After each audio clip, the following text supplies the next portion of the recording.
The people in Malaysia, their character is absolutely amazing. I could probably go on forever about their akhlaq. It is the closest thing I've seen to Islamic character. Now, of course, in any country, there are people who don't follow the rules, people who are not what I'm describing, but I'm talking about the norm, the average, the majority.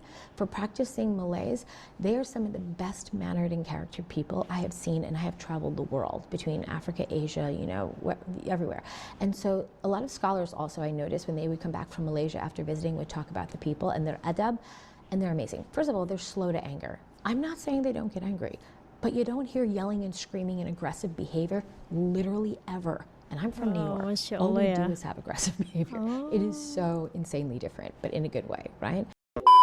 We go into the masjid, and it's this beautiful one that's like sitting on the sea. And I just like sit there and I'm looking around, and she's smiling at me like with a really big smile, and I don't understand why. And I see the ocean, and I just start crying.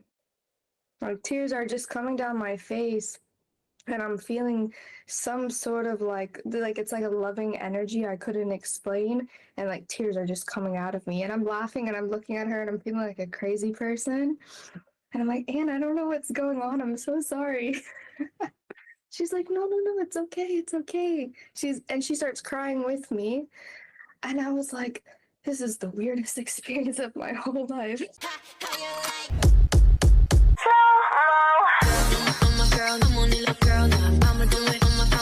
Assalamualaikum, Elsa di sini. Hai guys, hai semua, halo tetangga. Gimana kabar teman-teman semua? Semoga sehat selalu, semoga bahagia selalu, dan semoga hari teman-teman semua selalu good day. Selamat datang di channel YouTube Malaysia Membuat Putri. Oke, hari ini aku ingin mereaction sebuah video yang dimana menurut aku ini adalah sebuah video inspirasi dan video menginsafkan diri juga. Semoga dari video ini membuat kita bersyukur gitu. Salah satu video ini tentang turis. Di video ini tuh dia bercerita dia waktu itu masuk masjid, terus dia mungkin emosional dan nggak tahu ya kita hidayah itu bisa datang melalui pintu yang mana aja gitu. Dia menangis bertemu dengan muslim yang ada di Malaysia, dan kayaknya dia melakukan traveling ke Malaysia, masuk ke sebuah masjid, dan dari situlah menangis di masjid itu. Hal yang selama ini dia cari itu Allah pertemukan dia dengan kawan muslim Malaysia ini guys, di sebuah masjid di Malaysia yang mengubah segalanya, mengubah kehidupan dia. Tapi sebelum dimulai video reactionnya, seperti biasa aku mau ngajakin teman-teman semua dulu untuk subscribe channel ini dan aktifkan lonceng notifikasinya supaya tidak ketinggalan updatean terbaru dari channel ini. Dan bagi teman-teman yang mau request bisa banget DM di Instagram aku di @elsa_putri. Tanpa berlama-lama, tanpa membawa masa jumlah, kita mulai video reactionnya. Are you ready? Let's go. Is Malaysia the place you should move to in 2026? Now, if you're thinking about getting out of the country or making hijrah, this video didn't come to you by accident. Now, if you don't know me already, my name is Mindful Muslimah. I help women get married and stay married, and I completely packed up my family from New York, moved to Malaysia for hijrah. Now, I did my research, but I want to tell you this. You could watch so many videos like I did. I watched so many YouTube videos, and a lot of them were really helpful, but most of them were missing critical things I wish somebody told me, because it is one thing to plan, and then it's another thing to like actually get here. So I'm going to make sure you have these, because I looked all around and there was no video that went into the level of detail that I'm showing you. And a lot of people come here on the MM2H visa or the digital nomad visa. I didn't do any of this. Nomad visa, so by the end of the video, I'll tell you the way I was able to stay here the longest and the best for our family. And by the way, on this channel, over the series that I'm going to do on Malaysia, we're going to cover and help you understand if you can actually afford here. Is it worth it? What's the food like? The daily cost, the daily living? What's it like to get an apartment? What about schooling? What about visas? What about work? What about spending money here? Like, I'm going to show you everything so you can decide if it's for you and have everything you need to make the decision, more than I had. So let's go. So we are finally here in Malaysia, and in this video we're going to start covering some things about Malaysia. Now, it is very hard to cover everything because there is so much to cover, but I'm going to break down over a couple of videos all you need to know. Now, this is the first one of a series, so follow along here. Make sure you hit the subscribe button and the notification so when each part of the series comes out, you'll be the first to know. Now, our first attempt to make hijrah was actually in Dubai. about 10 years ago, because we wanted to go to the Gulf. We wanted our son to learn Arabic, Quran. Our daughter was only about 1 then. And they had these really great work packages for $6K a month tax-free. That sounds great, right? So I thought it might be a great opportunity for us to work there. And so I decided to move. Now, I'm going to be frank, I never made a video on this. I did talk about it in a podcast, if you guys know my podcast, and I mentioned it in there. But the thing is, we ended up not staying there. And that's because, if you're curious, number one, it's a lot of smoke and mirrors. Everything looks really glittery and glamorous on the outside, but it's inside, structurally, it is not sound. And I'm talking literally and figuratively. And I'll just give you one example. The way the buildings are built there, they're not up to code and safety. They're not. They don't talk about it. They're not. There's an epidemic, for example, when I first got there, that I learned that children plunge to their death from the buildings, like small children who don't know better, because the railings are too low. They often have also like windows in bedrooms that like open from the bottom, where children can literally just go out and there's no locks. There's so much danger. So as a mother, I was always stressed out. Number two, the entire system is backwards. People honestly are just taken advantage of a lot, and I'm speaking from my personal experience. I could do an entire video on that. People are not treated well if they're from different places, like Pakistan, Sri Lanka, Bangladesh, India, Ethiopia. It was almost like a country with a whole bunch of like indentured servants running around at your beck and call. Like, it was very normalized to treat people with a certain passport in a certain way. And it was starting to feel like, I don't know, it was just sickening to me. And so I couldn't stomach it anymore, and that was also a major reason. Number three, they don't tell you, sometimes it's really hard for one of your spouses, they get a job, but to get the other one a job, it's not easy. So I have a US passport, it's not hard for me, but for other people it is. For my husband, he couldn't get one, and that was the big thing, because they often want to hire somebody that has less money and pay for them. My kids also, they were getting sick from the climate. It's just our personal health. And when I got there, my contract, they said one thing when I signed in the US, and then when I got there, they just tried to keep changing it, a whole bunch of surprises, make me work extra days without pay. It was a mess. So we left. And we did some treatment for my son in a hospital in the US, because I would not go to the ones in Dubai. And if you're looking to visit Dubai, I just want to say, it's a really nice place to pass through. Enjoy yourself a couple of days, good to go. But to live there, totally different story. So that's just my 2 cents on why we didn't stay there. Now, about 10 years fast forward, we feel like we're living in the US, we're living in New York. All of a sudden, not all of a sudden, but like, I guess it built up, we're experiencing a lot of things that make us realize there's a lot of limits we're hitting. We have core beliefs and goals for our family, and we're trying for our children to reach this level of this or that, and seeing the economy, seeing the political landscape, many things just made it more real that we needed to see if maybe our children could finish school in a different environment. And for those of you who don't know, I homeschool my kids. I have homeschooled my kids like for the longest, and I have a background in education. So I have multiple degrees where I've worked within the private, the public sector, in admin, above admin, honestly, to work with the people that make the entire school educational system, the entire, like, above the Board of Education. Let's just say there's a group of people that control it. I actually worked with them temporarily, because that's a whole nother scary thing. So I was like, ooh, that's not for me. So what I want to say is, all of that to conclusion, homeschooling was the way to go. So we've always homeschooled, but then we wanted our kids to be around other types of children with different adab, and we needed better role models for my son. I noticed he was becoming like a teen, and we needed to make sure he was around a lot of men who are actively practicing visually, and we really didn't have that where we were. I'm gonna be frank, like, just because you have Muslims around you doesn't mean they're practicing. They're doing all kinds of crazy stuff, and there was no solid unit or village for my son and my daughter to feel supported, like they could be practicing. They always were the person who was practicing, and everyone else was less practicing, and they were made to feel weird or wrong, and I didn't like that anymore. So we were saying, we gotta change that too.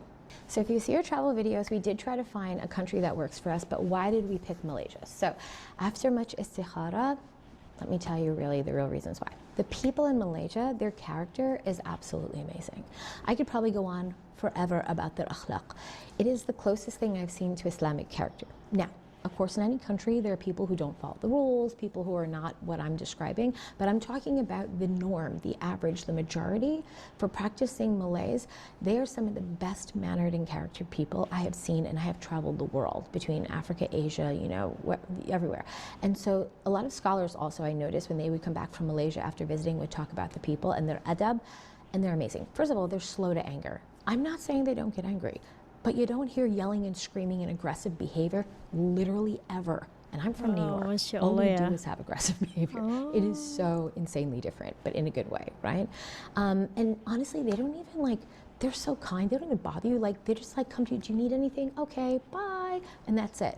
Unlike America, for example, like if I go to a mosque or anywhere, women, I'm just going to be for real, like, don't be mad. Like, they're going to look you up and down. They're going to be like, where are you from? Where's your husband from? What's going on? Why are your kids like that? There's a lot of like messing in your rasis business, ya. looks, whispers, like none of that here. Nah dia bilang tadi guys, kalau orang New York gitu kan, orang Amerika itu dia rasisme terhadap Muslim yang berhijab gitu, dia akan melihat atas bawah, atas bawah, atas bawah gitu. Ketika dia sampai di Malaysia, dia tidak menemukan hal kayak gitu. Teman-teman pasti tahulah keramahan orang Malaysia seperti apa gitu kan. Dia selesa gitu, akhirnya ya berhijrah gitu kan. Bye. And that's it. Unlike America, for example, like if I go to a mosque or anywhere, Kalau di Amerika itu tingkat go to a rasisnya mosque itu or masih anywhere, sangat women, I'm tinggi just gitu. going to be for real, like, don't be mad. Like, they're going to look you up and down. They're going to be like, where are you from? Where's your husband from? What's going on? Why are your kids like that? There's a lot of like messing in your business, looks, whispers, like none of that here. People mind their own business and just like, do you need some help? Okay, cool. And they move on. And I'm not saying like that all the kids in Malaysia, their kids are perfect, but literally you do not see the aggressive behavior that we have in US with the children. The children are generally well-mannered compared to where I'm from. Masya Allah, and so didikan if orang you're tua able dan to di have an sekolah American juga income ya. in Malaysia, it's very, very affordable. That was the other reason. It's 1/4 of the cost. So I want you to think about it. And I'm saying like it's incredibly affordable and reasonable, and makes you question why you pay the price you pay in the US. And now that you're here, you're just like, how am I going to pay that when I go back? And the country is a mix of Chinese, Malay, and Indian. So it's very international, has 3 million expats. So you'll find everything you want, like Korean things, Japanese, Vietnam, I'm talking like food, clothing, whatever, Europe. And so it feels very comfortable. And I see a ton of American chain stores here as well. It's that feeling of Dubai, like that international bit, but it's more Islamic. It's not focusing on like the flashy things and the high-rise buildings and being the best. It's more Islamically focused and integrated with a multicultural society in a very calm and well-mannered environment. Now, for my kids, I really felt like in New York, I couldn't find them proper friends, and I really, really wanted them to just be around people that were better, well-mannered on average, like it was the norm. Because where we were, to like do that was like I was trying to force them, and no one else was like that. So I'm not saying there aren't good people where I'm from. I'm just saying men here drop everything to pray. It's very normalized here to have mosques full. So he has a lot of male role models. And for my daughter too, she's seeing more like well-mannered, calm, quiet women. And I'm just saying, from the environment I came from, this is my personal experience, I didn't see that. I saw a lot of hookah smoking, mixing of men and women, fast cars, cursing, like TikTok-y things. It was just, that was so lame, TikTok-y. But you know what I'm saying? It's like that vibrant New York vibe, which is aggressive. And I'm just tired of it. So now I know my son has a lot of role models to look up to. Every man here, if you see them, they're genuinely well-mannered. Even if they weren't following Islam, like you would never know, because everything is very respectable and quiet. And my daughter, she stays closer to me. But I wanted them both to experience this lifestyle where this is normal, not what we were doing back home. It just feels so much more calm, peaceful, focused on all the right things. If someone would buy something in the US that costs $100, it would cost about $25 here. If you haggle, it could be even less. And normally, if you would buy something for $1,000, it would cost you only about $250 here. Put that in your head. That's insane. So that being said, let's talk about food. Now, this is something I didn't mention originally, but Malaysians are known for some of the best food in the world. So on a positive note, I want to talk about some things that have me incredibly excited about living in Malaysia. There's this saying that I heard many times when I came here, like Malaysians don't eat to live, they live to eat, as in they are big time foodies. So they know food really well, which means they have incredible choices that you're going to find all around you. And the majority of them are 100% halal. If they're not, they're going to be clearly marked. But that is exciting for my kids because for the first time, they don't have to check if their bubble tea is haram, and they can generally eat anywhere because most of the restaurants are all halal. Again, if they're not, they're just clearly labeled. My kids could actually eat Korean fried chicken for the first time, Korean barbecue, or eat certain ramen because usually in the US it has pork in it. So all these things in the US, we wish were so much easier, but they're easier here. And it's really easy to get good food, cheap and easy to your doorstep. The fees are so low. We usually do Uber Eats and DoorDash in the US. There's tons of fees, but here the fees are maybe no more than $3. I started to feel like this love from complete strangers, you know, who would welcome me into their home, and we would share, you know, fruit and tea, and I would try my best to speak with anyone. So this kind of opened up this truth and experience seeking like mindset in myself, being out of my country. Then I go to Malaysia. I say thank you so much, Bali. Thank you so much, Indonesia, Jakarta, all of you. It was absolutely amazing. I had that love in my heart, and I go to Malaysia next. I was probably doing a visa run or something, just like flowing, you know, wherever I felt to go next. And I was at the place where I was staying. I decided to move from KL and go down to this food city at the bottom of Malaysia. And when I got there in this hotel, I met this hijabi named Anne. And namanya Anne Anne. was so sweet, and it was like a very, very hot day out. I was like, I don't know what I'm gonna do today. And she was like, will you come with me? I have a car. I'm going to go to visit some mosques around the city. And I was like, yeah, absolutely. You know, I was in my season of just trying to meet new people, learn new truths, understand things. So I hop in this stranger's car who turned into a friend of mine later, and she brings us to, I think it was 3 mosques that day. The first one we get to in Malaysia, she shows me how to put on hijab. She teaches me some of the rules, like, okay, you have to cover. They have some here. We'll get you one. So I cover. I wear, you know, all my Pakai arms, jubah my ya. legs. She puts the scarf over my head. I'm taking pictures with her. It's amazing. I think I had this black bucket hat at the time. I'll try and find you a picture. It was so funny. So we go into the masjid, and it's this beautiful one that's like sitting on the sea. And I just like sit there and I'm looking around, and she's smiling at me like with a really big smile, and I don't understand why. And I see the ocean, and I just start crying. Like tears are just coming down my face, and I'm feeling some sort of like it's like a loving energy I couldn't explain, and like tears are just coming out of me, and I'm laughing and I'm looking at her and I'm feeling like a crazy person. And I'm like, Anne, I don't know what's going on. I'm so sorry. She's like, no, it's okay. It's okay. She starts crying with me. And I was like, this is the weirdest experience of my whole life. SubhanAllah. Alhamdulillah. So we continue on with our day. I'm still not sure what just happened. And eventually I develop a really nice friendship with this Anne. Allahu Akbar, right? See, look at that. That's amazing. She introduced me to a little bit of her family. They dropped me to the airport, and I have to go on my way. But she was so kind, you know. She showed me the local food. We spent, like I said, the whole day together. So that experience really like set with me.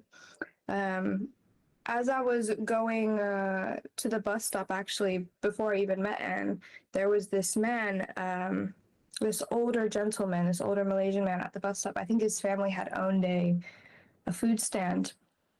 So as I was getting ready to hop on the bus and travel down to this city, he stops me and he was like, have you heard of Islam? And I was like, no, sir, I have not. He was like, here, come sit. We have food. I'll make you something to eat. Are you hungry? And I was like, yes, I am. So I ordered something to eat from his restaurant, and he sits down, and this stranger is sitting across from me. I'm enjoying a meal, and he's saying, "So you haven't heard of Islam?" And I was like, "No, sir." And he's like, "It starts with, you know, all these prophets. We have many, many prophets." And he's like, "And it ends with Prophet Muhammad." And I'm looking at this man, and I'm just like, "Sure, I'll just listen." But he did share with me a lot of great information, and the one thing that stuck with me from him is that he kept repeating, as Muslims, he goes, "I am nothing. You are nothing. We are nothing in this world." And I'm sitting there and I'm like, okay. He was like, "We are smaller than a piece of dirt on the ground and a piece of dust." And I'm gonna be honest, like when he shared that with me, I felt something, but I also felt triggered, like when he pointed at me and he was like, "You are nothing." Because what Islam does is it strips away that ego, I think, inside of us as well. So we had a really nice conversation, and I tried to absorb as much information as I could that he was telling me, but that was the one thing that stuck with me.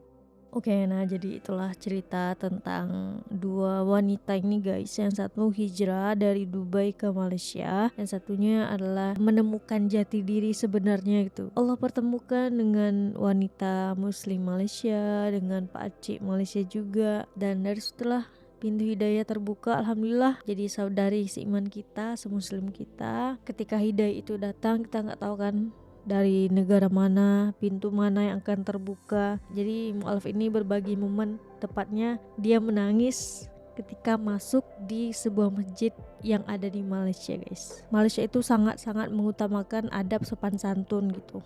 Tadi dia bilang kalau di Malaysia dia tidak pernah mendengarkan orang-orang berteriak sama sekali. Berbeda di New York kata dia, di mana orang-orang selalu berteriak menaikkan nadanya, terus juga rasisme tinggi di sana. Tapi di Malaysia dia tidak melihat itu sama sekali. Alhamdulillah, Masya Allah. Dan akhirnya dia hijrah ke Malaysia gitu. Dan yang dia cari juga adalah ketenangan untuk kehidupan dia dan kehidupan keluarga dia gitu. Terutama untuk anak-anaknya dia. Dia merasakan kehidupan pergaulan di Malaysia itu lebih beradab, lebih tenang, lebih damai gitu guys. Jadi itulah cerita pengalaman hidup. Yang satu hijrah dari New York ke Malaysia, yang satu menemukan Islam di Malaysia gitu. Semoga Malaysia selalu diberkahi negaranya. Itu video kali ini cukup sekian. Bagi teman-teman yang suka sama video ini, jangan lupa untuk like, komen, dan subscribe. Kita ketemu di next video. Bye bye. Assalamualaikum.